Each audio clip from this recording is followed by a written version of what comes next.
Welcome back or welcome to the Next Level Podcast. I'm your host, John Harris, joined today by my partner, Joe Henry. Together, we are Apex Performance, and we're super excited. We have a special announcement today. We're going to bring you a six-part series. Starting in June, we're going to release one of these episodes every month. And what we're going to be covering is a comprehensive masterclass over these 6 sessions around personal and performance and leadership development, taking our frameworks and our coaching and everything we do in our next level training for leaders in the security industry and beyond.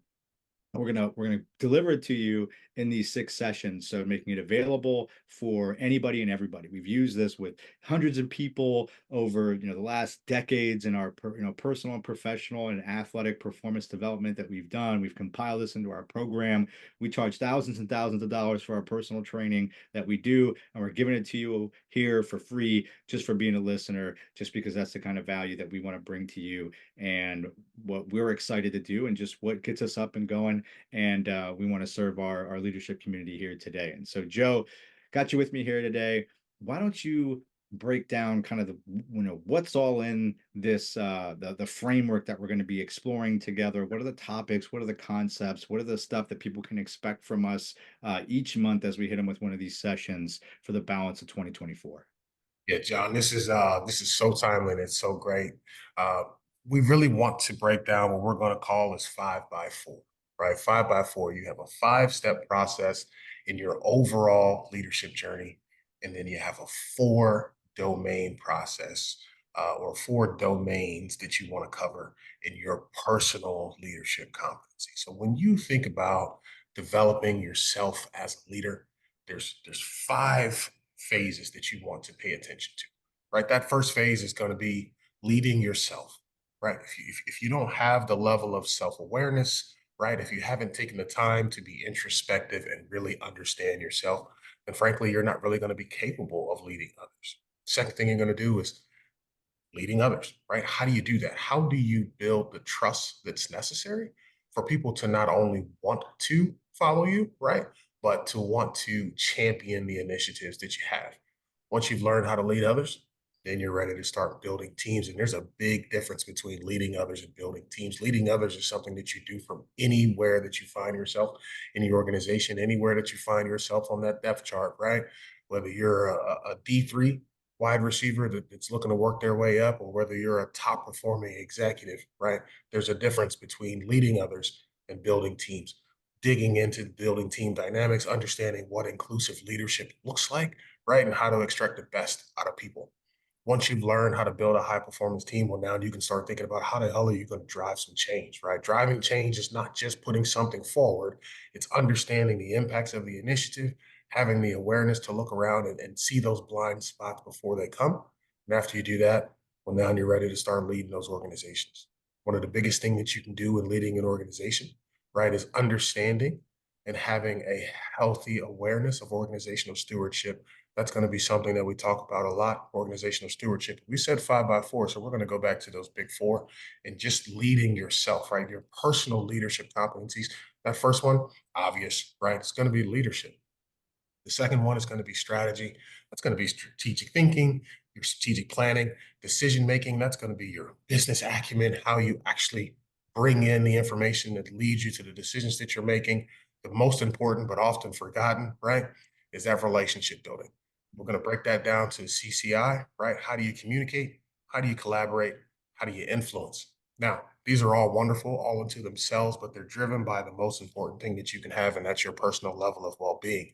The effectiveness of you as a leader is going to be completely determined by the care that you're taking of yourself, right? That's going to be physical, that's going to be mental, that's going to be emotional, right? That's going to be social.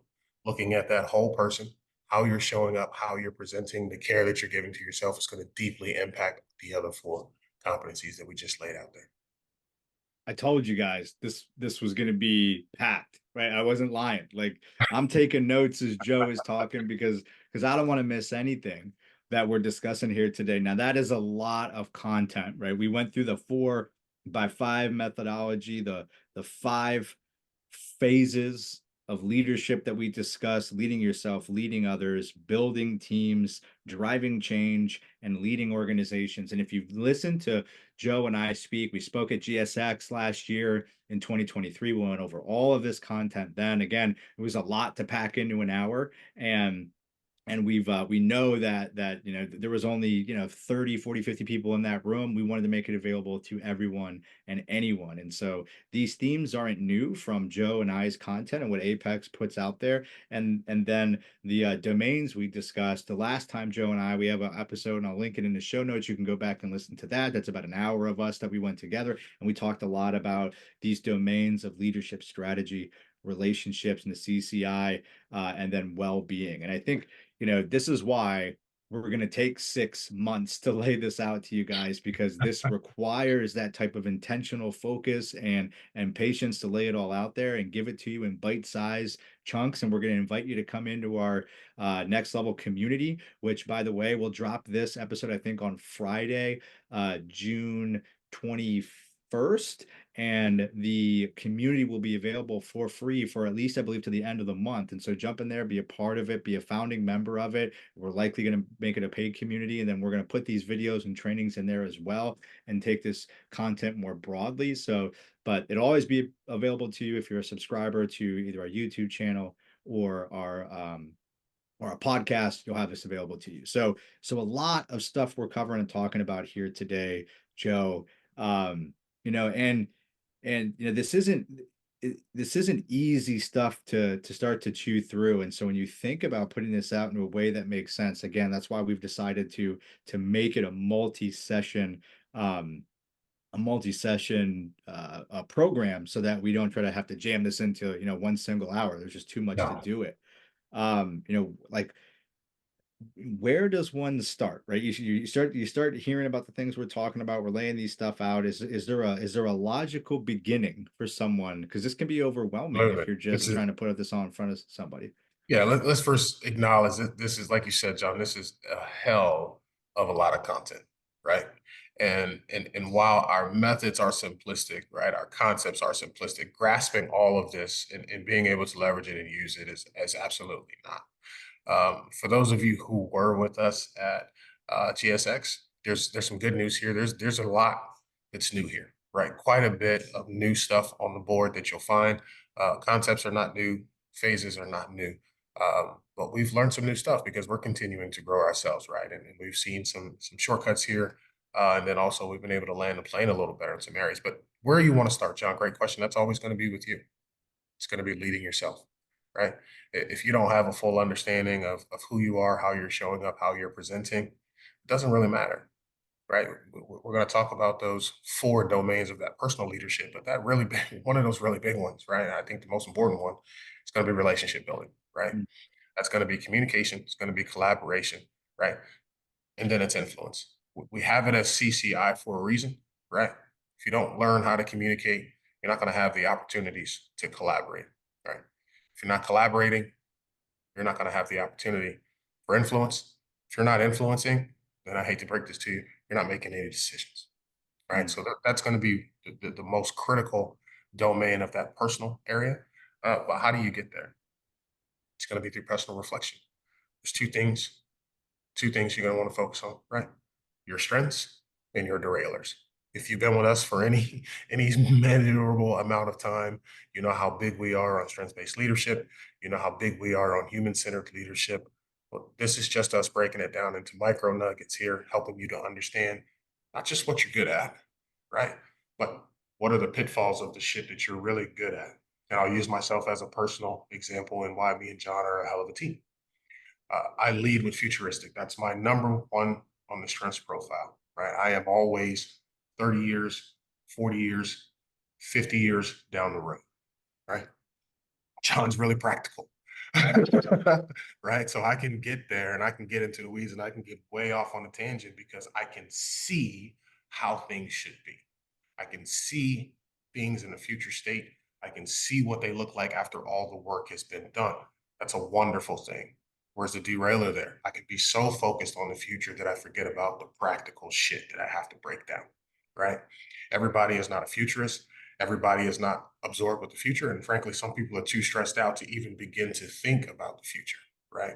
So I have to take that on. That's one of my derailers. I have to remember, right, to bring people along with me on the journey, but more importantly, understand where people are so that I can lead them to where they want to be. So that's just a very practical example, right? Strengths.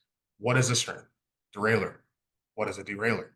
Right? How do those two things work together? When do they show up? And then finally, like, when do they show out? Right? There's a big difference between showing up and showing out, right? Allen Iverson showed up for pretty much every game he ever played in. But we've got some memorable games. Michael Vick showed up for every game he's ever played in, right? But there's 2 or 3 highlight reels that you always see when you see Michael Vick, right? One of them is at the Megadome. The guy runs 95 miles, not 95 miles, but he runs 95 yards, right? He jukes everybody on the team twice, flips over the guy in the end zone, lands on his feet, and crosses his arms. That's forever Michael Vick. That's showing out, right? How do Mm. you do that every single day?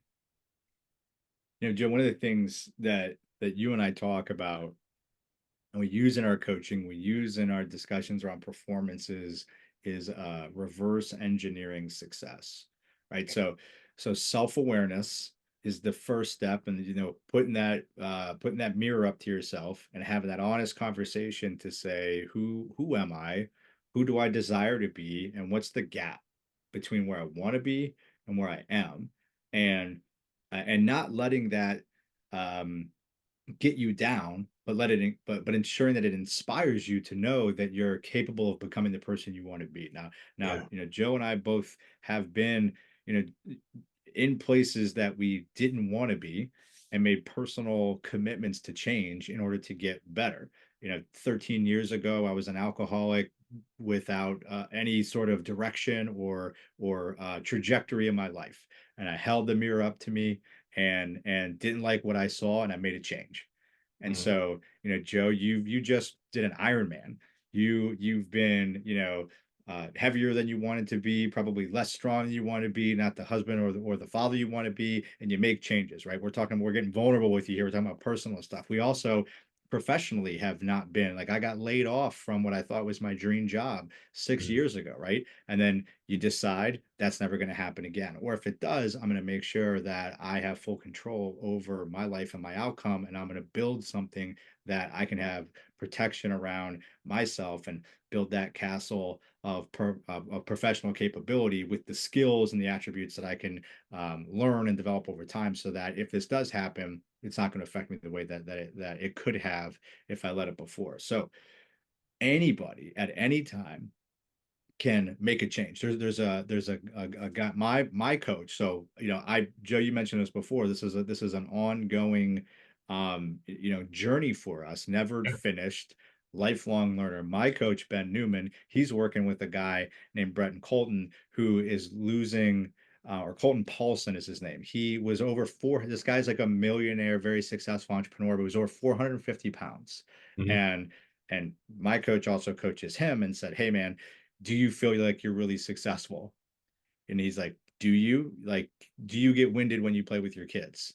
Can Mhm. you go on a 20-minute walk with your wife? Like, yes, professionally, you're crushing it, but your well-being is in the shitter. Yeah. Let's make a change. Yeah. And so, you know, and this is a guy who Been is there, who done is that. professionally hiding or personally hiding behind his professional success. And so, Yeah.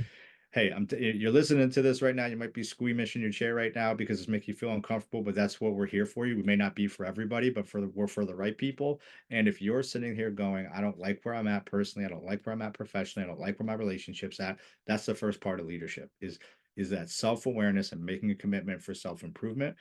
And I'm a big believer in what one of the greatest American football coaches ever, Nick Saban, says: the way you do one thing is the way you do everything. So if you think that you're going to be shitty in your nutrition and still be able to crush it in your profession and not Exactly. slide back or give or be like, like I can cut corners here and do things there, like maybe, but you could be doing so much more better. You could be having so much higher levels of success if you equated a level of standard across all the domains that we're talking about here today. So, Johnny, while um, we're here on well-being, let's just sit there for a minute, right? yeah, Let's yeah, talk about we push, we promote, we advocate, right? you will hear us say well-being. What you will not hear us say is wellness. Mm, Wellness is very narrowly focused, right, on just the physical stuff, just the physical. Understanding that you show up as an entire person. The physical, let's not push that to the side, right? We totally understand the importance of being physically fit, how it impacts your workflow, how it impacts your relationships, how it impacts your self-concept, how it impacts your ability to do shit and do it well. We are right in the middle of Men's Mental Health Month, right? So we would be remiss if we didn't take this opportunity to really reinforce the battlefield of the mind mm, is a serious place. And you can be a high flyer, right? You can walk around at 6%, you can walk around at 4%, you can walk around at 10%, or you can be walking around at 24%, right? And still, your physical health is absolute trash, right?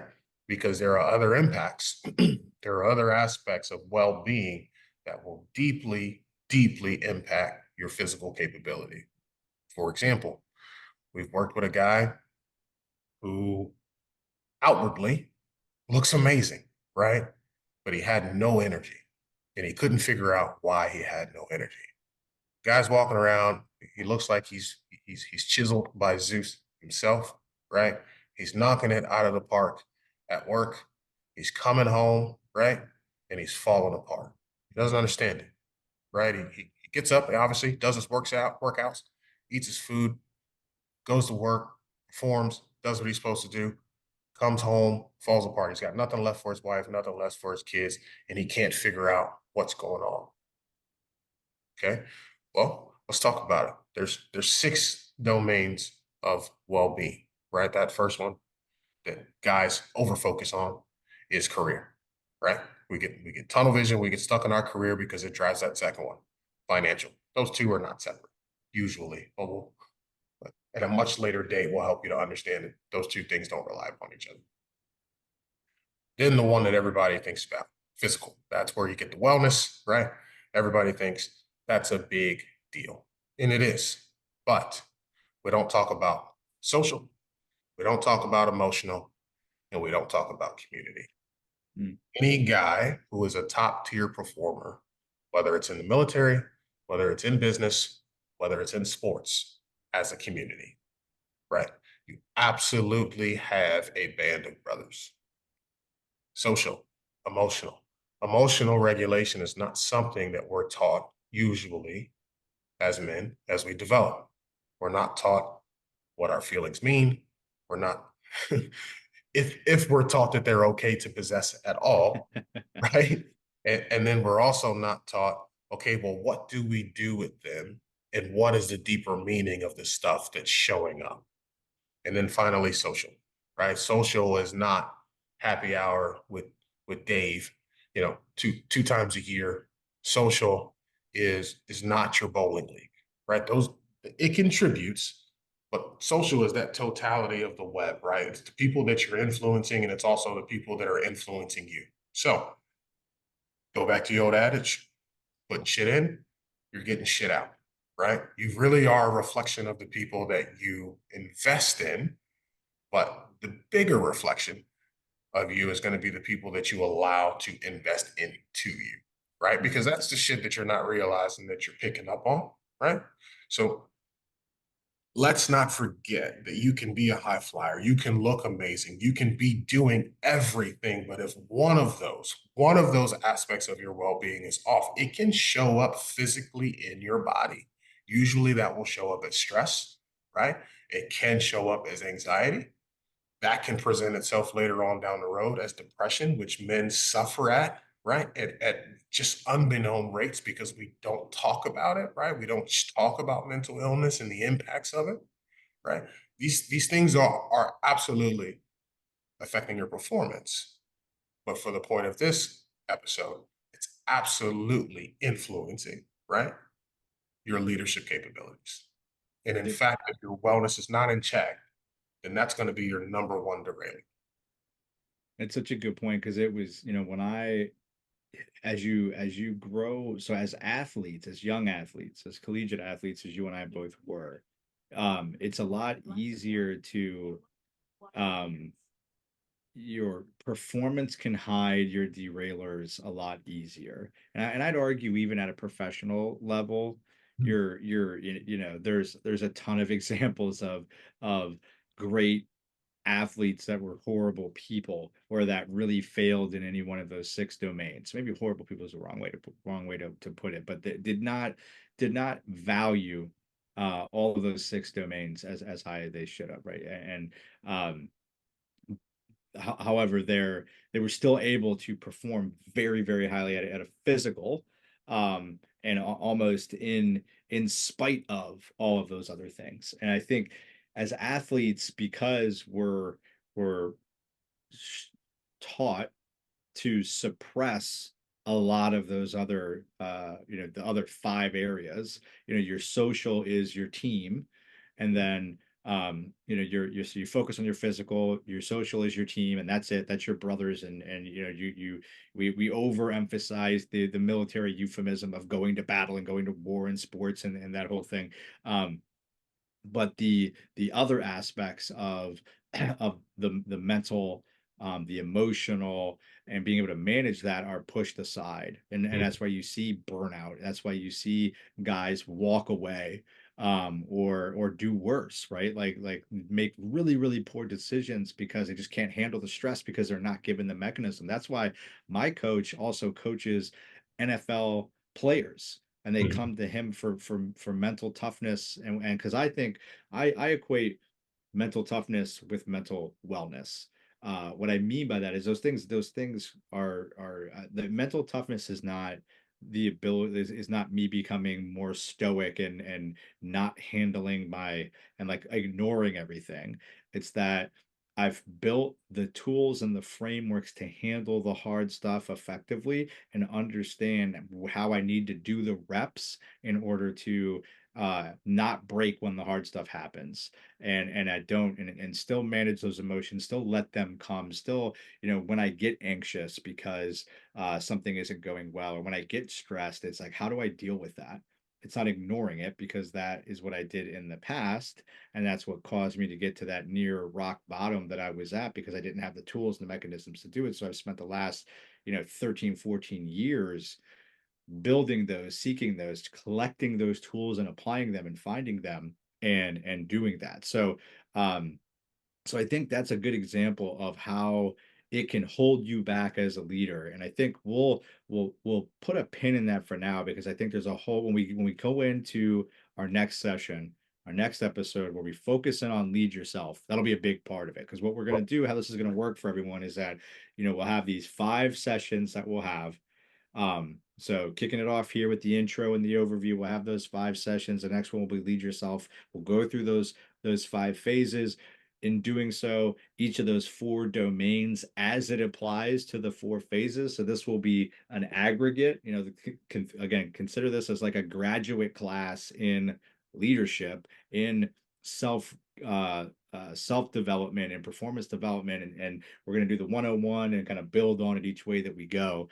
In closing, Joe, as we wrap this up, kind of what do you want to share with the folks, or what are you most excited about, or think is going to be one of the most interesting concepts or things we explore as we take them on this journey over the next 6 months? Yeah, I think what I'm most excited about is really just getting this information out and sharing it, Mm. right?